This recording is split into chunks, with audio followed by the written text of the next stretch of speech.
مشہور مذہبی اسکالر طارق مسعود صاحب کے جو استاذ تھے، ان کے والد صاحب کو جو تھا غلط کیس میں جو ہے ان کو اندر کر دیا گیا تھا پولیس کی طرف سے، کیونکہ گورنمنٹ جو ہوتی ہے وہ تب تک تو جیل میں ڈال دیتی ہے نا جب تک ثبوت نہیں مل جاتے، تو ان کو تب تک جیل میں ڈالا گیا۔ بہرحال وہ رہا ہو گئے تھے اللہ کے کرم سے، لیکن جب تک ثبوت نہیں مل رہا تھا تو وہ جیل میں تھے۔ تو جب وہ جیل میں گئے تو وہاں پر پہلے سے ایک ڈاکو بیٹھا ہوا تھا، تو وہ ڈاکو بھی اب یہ تو نہیں پتہ کہ وہ واقعی اس کا کوئی قصور تھا، باقی وہ ڈاکو تھا اس کی تو کوئی کنفرمیشن نہیں ہے، لیکن بہرحال وہ جیل کے اندر ایک ڈاکو موجود تھا۔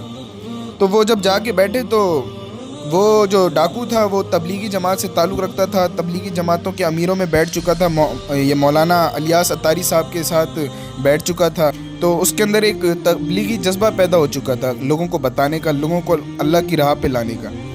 تو اب یہ جب گئے جیل، تو اب جیل میں تو کوئی کام ہوتا نہیں ہے، جیل میں تو سب لوگ فارغ ہوتے ہیں، فری ہوتے ہیں، اور تبلیغ والے لوگ تو ڈھونڈتے ہیں بلکہ جس کو کام ہو اس کو بھی وہ لوگ تبلیغ دینے کی کوشش کرتے ہیں۔ تو جیل میں تو کوئی کام نہیں ہوتا، بالکل فارغ انسان ہوتا ہے۔ تو جب اس ڈاکو نے دیکھا کہ یار یہ بندہ تو بالکل فارغ ہے، اس کے پاس کوئی کام نہیں ہے، تو کیوں نہ اس کو دین کی راہ پہ ہی لایا جائے، اس کو دین کی باتیں بتائی جائیں۔ وہ خود تبلیغی جماعت سے تعلق رکھتا تھا، اس کا کام یہی تھا۔ اب وہ تھے فارغ، تو وہ ان کو تبلیغی جماعت کی جو ہے انفارمیشن دینے لگ گیا۔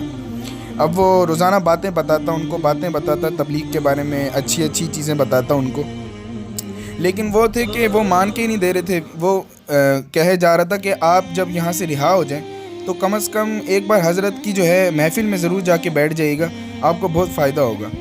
اب اس نے بہت محنت کی، بہت زیادہ محنت کی، 3-4 دن تک یہ کیس ان کا جو تھا ثبوت مل نہیں پا رہا تھا، 3-4 دن اس نے خوب محنت کی، اور اللہ کا بڑا کرم ہوا، اللہ نے زندگی کا رخ بدلا۔ جب وہ جیل سے باہر ہوئے، بری ہوئے، تو اس کے بعد وہ سیدھا حضرت کی جو ہے بیٹھک میں چلے گئے، اور وہاں جا کر انہوں نے وہاں پر اپنا وقت لگایا۔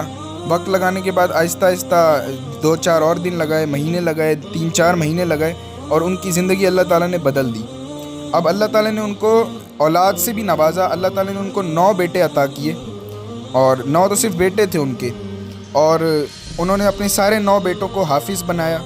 حافظ بنانے کے بعد جو دوسرے بیٹے تھے، 4 بیٹے، انہوں نے پورے پاکستان میں وفاق المدارس میں ٹاپ کیا ان کے بیٹوں نے۔ اور کیونکہ اب یہ ایسا کیوں ہوا؟ کیونکہ ان کے جو والد صاحب تھے انہوں نے وقت لگایا تھا، اور اس سب چیزوں کا جو کریڈٹ جاتا ہے وہ جاتا ہے اس ڈاکو کو، وہ جو جیل میں بیٹھا ہوا تھا، جس نے 3 سے 4 دن محنت کی تھی، انہیں تبلیغ کی تعلیم دی تھی۔ اس کے بعد اس کو پتہ بھی نہیں ہے کہ میں نے کیا کر دیا، وہ تو جیل میں ہی رہا نا۔ اس کے بعد جیل میں رہا ہونے کے بعد وہ اپنے گھر چلا گیا، اور اس کو ابھی تک نہیں پتہ کہ میں نے کہاں سے کہاں پہنچا دیا ان کو۔ انہوں نے تو اتنی بڑی مدارس بنا لی ہے انہوں نے، ڈاکو نے جن کو نصیحت کی تھی۔ تو یہ جو طارق مسعود ہیں مذہبی اسکالر، یہ بھی ان کی فیض سے ہمیں آج بیٹھے میں آج مذہبی اسکالر بنے ہیں، اور اس ڈاکو کی وجہ سے کہ اس نے جو 4 دن جو تبلیغی تعلیم دی تھی ان کو، تو اللہ تعالیٰ نے ایسا رخ بدلا، اور قیامت کے دن وہ ڈاکو ضرور کھڑا ہوگا، اور اس کو ضرور ثواب ملے گا اس چیز کا۔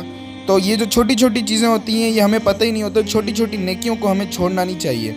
یہ چھوٹی چھوٹی نیکیاں جو ہوتی ہیں یہ ہمارے لیے بہت زیادہ فائدہ، ہمیں پتہ بھی نہیں ہوتا کہ ہم نے چھوٹی سی نیکی کر دی ہے۔ یہ ہمارے لیے تو چھوٹی ہوتی ہیں، مگر ہمارے رب کی نظر میں یہ بہت زیادہ بڑی ہوتی ہے۔ تو چھوٹی چھوٹی نیکی کرنے سے کبھی پیچھے نہیں ہٹنا چاہیے۔